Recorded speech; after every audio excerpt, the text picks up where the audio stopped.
1 بجے بالی would talkies میں film بڑے دل والا DD نیشنل پر۔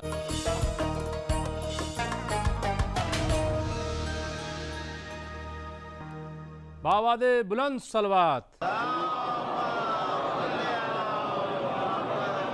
اداداران امام مظلوم DD اردو کی جانب سے منعقد پیغام کربلا میں مجلس کے لیے میں دعوت دے رہا ہوں جناب خصال مہدی صاحب کو کہ وہ تشریف لائیں اور سوز خوانی سے مجلس کا آغاز کریں۔ آج دشت غربت میں فاطمہ کا جایا ہے، آج دشت غربت میں فاطمہ کا جایا ہے، لاکھ کے مقابل میں تنہا ابن زہرا ہے، لاکھ کے مقابل میں تنہا ابن زہرا ہے، شاہ خود نہیں آئے کربلا کے میدان میں، شاہ خود نہیں آئے کربلا کے میدان میں، کوفیوں نے خط لکھ کر، کوفیوں نے خط لکھ کر شاہ کو بلایا ہے، کوفیوں نے خط لکھ کر شاہ کو بلایا ہے، اب نہ قاسم و اکبر مر چکے سبھی یاور، اب نہ قاسم و اکبر مر چکے سبھی یاور، بے کسی کے عالم میں شاہ بے سہارا ہے، بے کسی کے عالم میں شاہ بے سہارا ہے۔ اور یہ قطع بند دو شعر ہیں۔ بچپنے کے ساتھی کو یہ لکھا ہے سرور نے، بچپنے کے ساتھی کو یہ لکھا ہے سرور نے، تم سے جو محبت ہے، تم سے جو محبت ہے، سب پہ آشکارا ہے، تم سے جو محبت ہے سب پہ آشکارا ہے، آؤ میری نصرت کو اے حبیب کوفے سے، آؤ میری نصرت کو اے حبیب کوفے سے، کربلا کے صحرا میں، کربلا کے صحرا میں ظالموں نے گھیرا ہے، کربلا کے صحرا میں ظالموں نے گھیرا ہے، آ رہی ہیں آوازیں العطش کی خیموں سے آ رہی ہیں آوازیں، العطش کی خیموں سے، القمہ کے ساحل پر، القمہ کے ساحل پر بوڑھا بچہ پیاسا ہے، القمہ کے ساحل پر بوڑھا بچہ پیاسا ہے۔ دی صدا جو اکبر نے شہ نے رو کے فرمایا، دی صدا جو اکبر نے شہ نے رو کے فرمایا، میں تمہیں کہاں ڈھونڈوں، میں تمہیں کہاں ڈھونڈوں، ہر طرف اندھیرا ہے، میں تمہیں کہاں ڈھونڈوں، ہر طرف اندھیرا ہے۔ دی صدا جو اکبر نے شہ نے رو کے فرمایا، دی صدا جو اکبر نے شہ نے رو کے فرمایا، میں تمہیں کہاں ڈھونڈوں، میں تمہیں کہاں ڈھونڈوں، ہر طرف اندھیرا ہے، میں تمہیں کہاں ڈھونڈوں، ہر طرف اندھیرا ہے۔ کس کو قتل کرتے ہو ناریوں یہ بتلاؤ، کس کو قتل کرتے ہو ناریوں یہ بتلاؤ،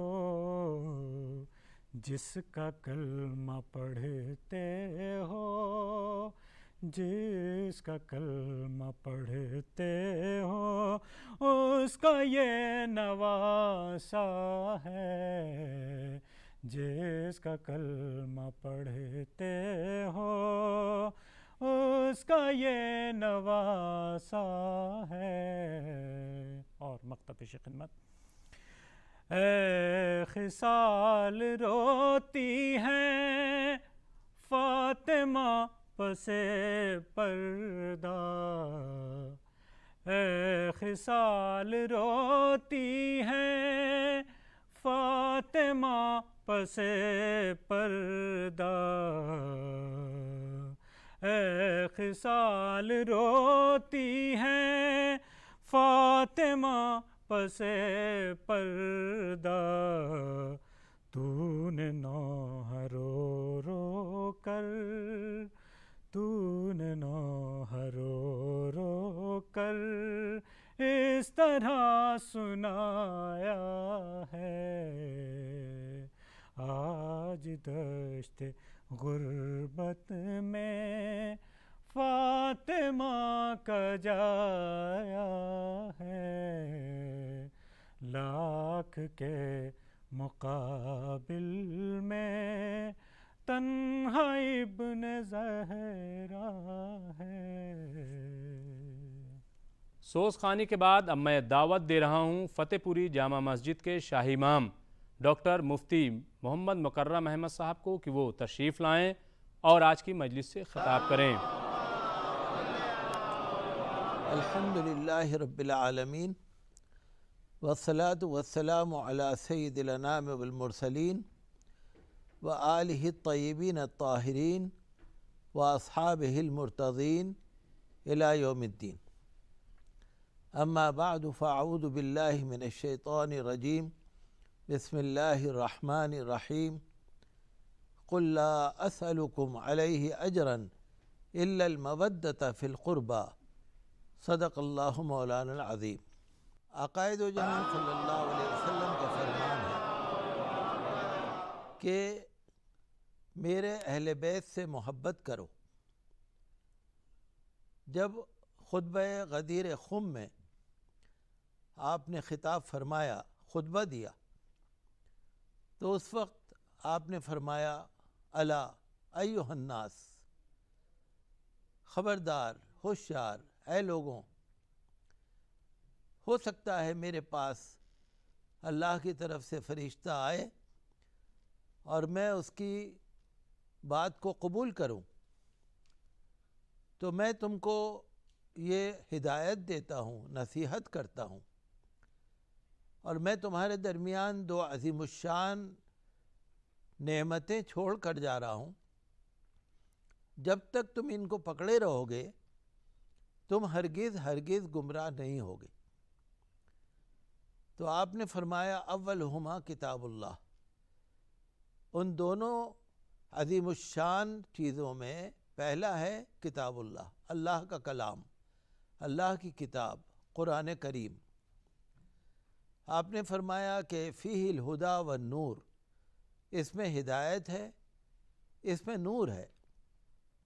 آپ نے فرمایا کہ اس کو لو، اس کو مضبوطی سے پکڑو، اور آپ نے قرآن کریم کی عظمت اور اس کی نورانیت کا بیان فرمایا اور شوق دلایا، رغب فیہ، شوق دلایا کہ مسلمانوں قرآن پڑھا کرو، قرآن کی قدر کرو، قرآن کریم کی تلاوت میں، قرآن کریم کے ترجمے میں، قرآن کریم کو سمجھنے میں، قرآن کریم کے پر عمل کرنے میں پورا وقت لگاؤ، دھیان دو۔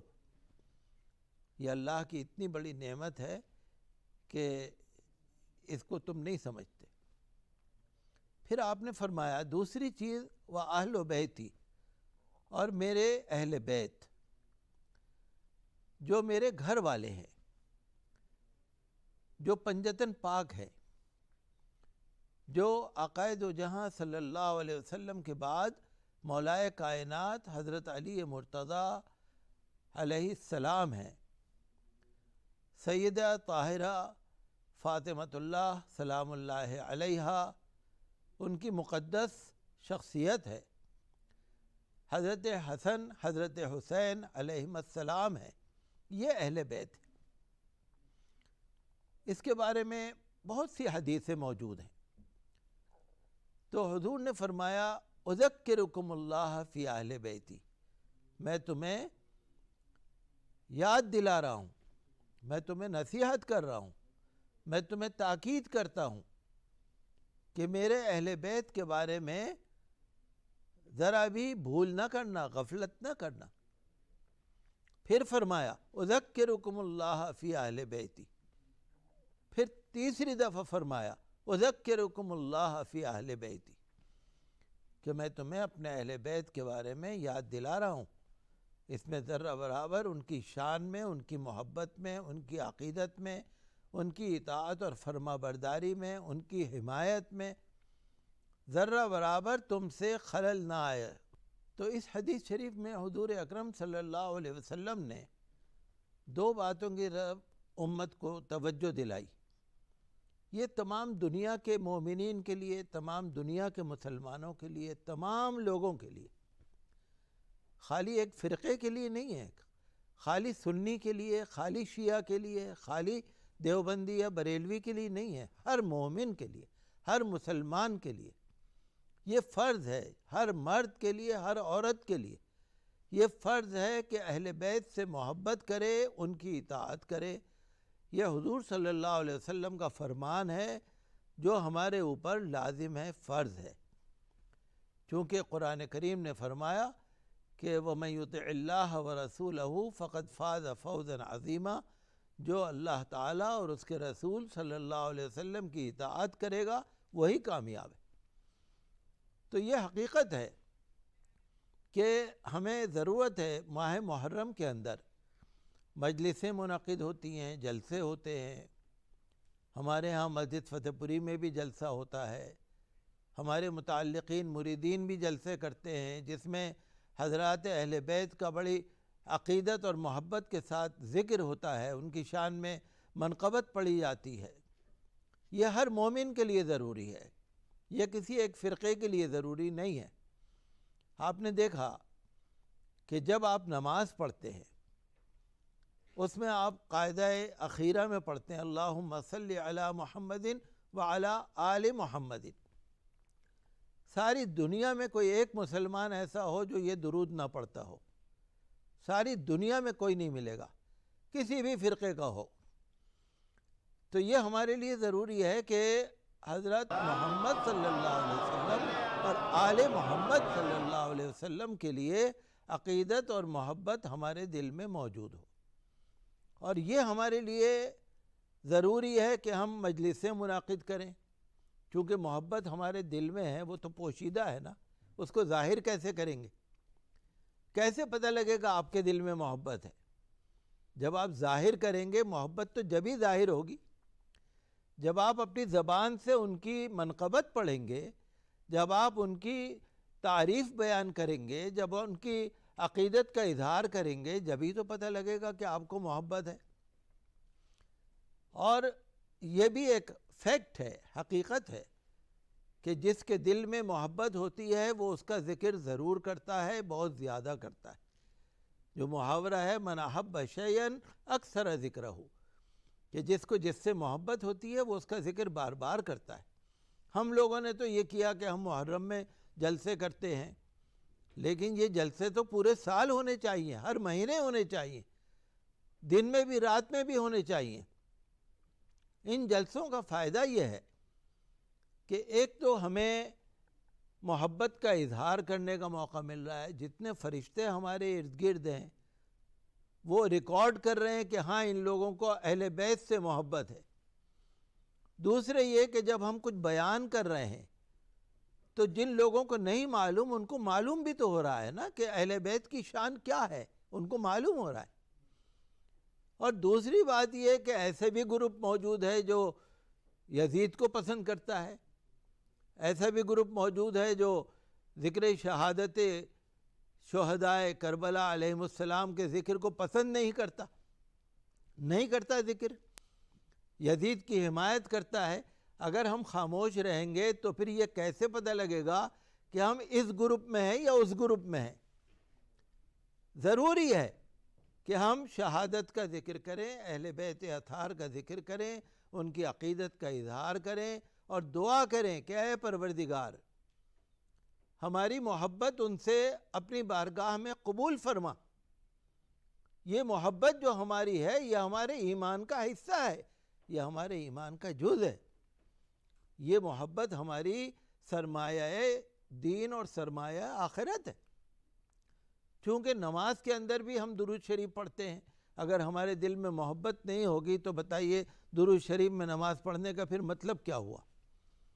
حضور اکرم صلی اللہ علیہ وسلم کی بارگاہ میں کسی نے درود شریف پڑھا اللہم صلی علی محمد، حضور صلی اللہ علیہ وسلم نے فرمایا پورا پڑھو، پورا درود پڑھا کرو، یہ کیسا ادھورا درود پڑھ رہے ہو؟ تو انہوں نے عرض کیا یا رسول اللہ وہ پورا درود کیسے؟ فرمایا پڑھو اللہم صلی علی محمد وعلی آل محمد، یہ ہے پورا درود۔ تو یہ ہمارے لیے بہت ضروری ہے کہ ہم جلسے کریں، عقیدت کا اظہار کریں۔ دیکھیے آج ہم کتنی پریشان ہیں، آج دنیا کتنی پریشان ہے، آپ اندازہ نہیں کر سکتے آج دنیا کتنی پریشان ہے۔ ایک ایک آدمی کے ساتھ 10 پریشانیاں ہیں، مشکلات ہیں۔ ہم اللہ تعالیٰ سے دعا کرتے ہیں اللہ تعالیٰ ہماری سب کی پریشانیاں دور کر دے، اللہ تعالیٰ ہمیں دین اور دنیا کی دولت اور نعمت عطا فرمائے، اور جو ہماری سب کی مشکلات ہیں اللہ تعالیٰ ان کے صدقے میں ساری دور کر دے۔ مجھے یقین ہے کہ انشاءاللہ ہم دعا کریں گے اور ان سے محبت کا اظہار کریں گے اور ان کی تعلیمات پر چلیں گے، ان کی اطاعت و فرما برداری کریں گے، انشاءاللہ مجھے یقین ہے کہ ضرور کامیابی ملے گی۔ وآخر دعوانا ان الحمدللہ رب العالمین۔ اب میں مولانا رئیس جارچوی صاحب کو دعوت دے رہا ہوں کہ وہ تشریف لائیں اور اس مجلس سے خطاب کریں۔ ماشاء اللہ لا حول ولا قوة الا باللہ العلی العظیم۔ اعوذ باللہ من الشیطان اللعین الرجیم۔ بسم اللہ الرحمن الرحیم۔ الحمد للہ الذی ہدانا لہذا وما كنا لنهتدي لولا أن هدانا الله لقد جاءت رسل ربنا بالحق والصلاة والسلام على سيد الأنبياء والمرسلين سیدنا و نبینا مولانا ابی القاسم محمد وآلہ الطیبین الطاہرین المعصومین المظلومین المنتخبین المنتجبین۔ اما بعد فقد قال اللہ تعالی فی محکم کتابہ ومتقن خطابہ قولہ الحق وہو اصدق القائلین۔ بسم اللہ الرحمن الرحیم۔ الا ان اولیاء اللہ لا خوف علیہم ولا هم یحزنون الذین آمنوا وکانوا یتقون لهم البشرى فی الحیاة الدنیا وفی الآخرہ لا تبدیل لکلمات اللہ ذالک هو الفوز العظیم۔ سورہ مبارکہ یونس کی آیہ وافی ہدایہ ہے، اور یہ مسلسل آیتیں ہیں جن آیات میں اعلان کیا گیا اور واضح کیا گیا اور یہ بتایا گیا کہ اللہ کے ولیوں پر خوف طاری نہیں ہوتا۔ ارشاد اقدس الہی ہے، الا ان اولیاء اللہ لا خوف علیہم ولا هم یحزنون۔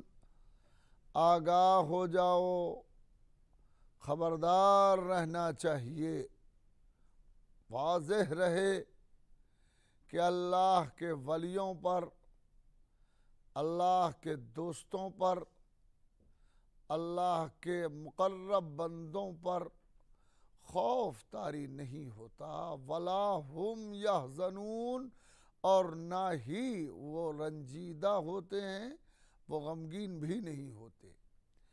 قرآن مقدس نے جس لہجے میں گفتگو فرمائی ہے اور جس انداز سے گفتگو فرمائی ہے، اس میں دو پیغام بہت اہمیت کے ساتھ دیے ہیں۔ پہلا پیغام تو یہ ہے کہ کچھ لوگ ہوتے ہیں جو اللہ کے دوست ہوتے ہیں۔ الا ان اولیاء اللہ، بے شک واضح رہے کہ اللہ کے ولی، اولیاء جمع ہے ولی کی، یعنی کچھ لوگ ہیں جو اللہ کے ولی ہیں، اللہ کے دوست ہیں، اللہ کے مقرب ہیں، اللہ کے قریب ترین بندے ہیں کہ اللہ خود اپنی کتاب میں انہیں اولیاء کے لفظ سے یاد فرماتا ہے کہ وہ اولیاء اللہ ہے، وہ اللہ کے ولی ہیں، وہ اللہ کے دوست ہیں۔ ظاہر ہے اللہ کا دوست ہونا، اللہ کا ولی ہونا، اللہ کا مقرب ہونا، اور اس طرح سے مقرب ہونا اور اس طرح سے ولی ہونا کہ خود خدا کہے کہ یہ مقرب ہیں، خدا کہے کہ یہ دوست ہیں، خدا کہے کہ یہ ولی ہیں، یہ اس بندے کے لیے بڑی اہمیت کی بات ہے. یہ چھوٹی بات نہیں ہے، بہت بڑی بات ہے.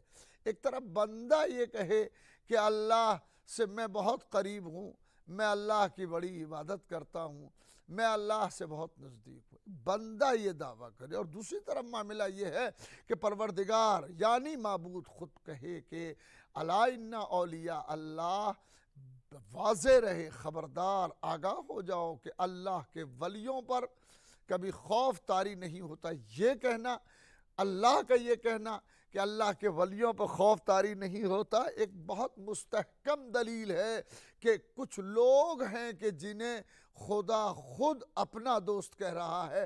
بندے کا دوست کہنا کہ میں اللہ سے بہت قریب ہوں یہ اور بات ہے، اللہ کا یہ فرمانا کہ یہ مجھ سے قریب ہے، یہ سند ہے، مہر ہے، دلیل ہے اس بندے کی بندگی پر کہ اس نے اس انداز سے زندگی کو گزارا ہے کہ مالک خود پکار رہا ہے کہ یہ میرا بندہ ہے، یہ میرا ولی ہے، یہ میرا دوست ہے.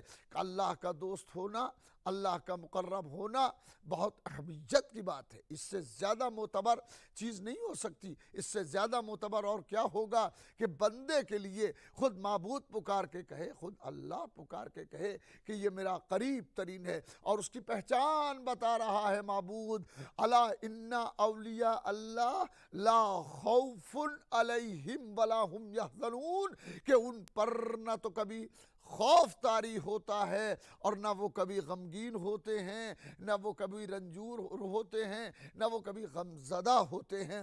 یعنی نہ انہیں کبھی غم گھیرتا ہے اور نہ ہی انہیں کبھی خوف گھیرتا ہے. کیوں؟ اس لیے کہ خوف طاری ان پر اس لیے نہیں ہوتا کہ دل خوف کا مرکز ہے. جہاں پہ خوف ٹھہرتا ہے، جہاں پہ خوف رہتا ہے، جہاں خوف کا مسکن ہے، جہاں خوف ٹھہر جاتا ہے، اس جگہ کو دل کہا جاتا ہے. دل میں اگر خوف ٹھہر جائے، دل میں خوف بیٹھ جائے، دل میں اگر خوف طاری ہو جائے تو انسان پھر آگے کی طرف نہیں بڑھتا بلکہ پیچھے کی طرف ہٹتا ہے. کیوں؟ اس لیے کہ دل پر خوف طاری ہو گیا ہے. ہم کہتے ہیں کہ اس دل کو اللہ کے خوف سے بھر کے رکھیے اور لبریز رکھیے تو کسی دوسرے خوف کے آنے کی گنجائش نہیں رہے گی، کوئی دوسرا خوف وہاں نہیں آئے گا. اور یہ طے ہے کہ جس دل میں اللہ کا خوف ہوتا ہے اس دل میں کہ کوئی اور خوف نہیں ہوتا، کوئی ڈر کا تصور نہیں ہوتا. لہٰذا انسان کو چاہیے کہ اللہ کا خوف اپنے اندر پیدا کرے، اور جو خوف خدا پیدا کرتا ہے، جو اللہ سے ڈرتا ہے وہ کسی سے نہیں ڈرتا، اور جو اللہ سے نہیں ڈرتا وہ ہر شے سے ڈرتا ہے. حد یہ ہے کہ اپنی سانس سے بھی اسے خوف پیدا ہوتا ہے. کیوں؟ اللہ سے نہیں ڈرتا. انسان کی حیثیت کو اگر غور سے دیکھا جائے تو جب یہ اللہ سے قریب ہوتا ہے تو بے حد مطمئن بھی ہوتا ہے، بے حد قابل اعتبار ہوتا ہے، خود اپنے لیے بھی قابل اعتبار ہے اور دوسروں کے لیے بھی قابل اعتبار ہے. انسان کا کمال یہ نہیں ہے کہ انسان اپنی ذات میں کتنا مطمئن ہے، انسان کا کمال یہ ہے کہ اس سے دوسرے لوگ کتنے مطمئن ہیں. اور یہ اسی وقت پیدا ہو سکتا ہے کہ جب انسان کے یہاں خوف خدا ہو، جب انسان کے یہاں اللہ کا ڈر ہو، جب انسان کے دل میں خوف خدا ہو اور انسان کو یہ احساس ہو کہ کوئی ہے جو ہمیں ہر مرحلے پر دیکھ رہا ہے، کوئی ہے جو ہمیں ہر مرحلے پر ہم پر نظر رکھے ہوئے ہے. یاد رہے قرآن کی ایک اور آیت پڑھتا ہوں، سورہ دہر کی بالکل ابتدائی آیت ہے کہ جہاں ارشاد ہوتا ہے حل اتا، بسم اللہ الرحمن الرحیم، حل اتا علی الانسان حین من الدہر لم یکن شیئا مذکورا. حل اتا علی الانسان، کیا انسان پر کوئی وقت ایسا بھی آیا ہے؟ حل اتا علی الانسان حین من الدہر، زمانوں میں کوئی زمانہ انسان پر ایسا بھی آیا ہے کہ وہ قابل تذکرہ نہ رہا ہو، قابل ذکر نہ رہا ہو، قابل تذکرہ ہی نہ رہا ہو. کوئی ایسا زمانہ آیا ہے؟ یہ خیال رہے کہ قرآن جس لہجے میں بات کرتا ہے یہ سورہ دہر کی بالکل ابتدائی آیت ہے. یہیں سے سورہ دہر کے جسے سورہ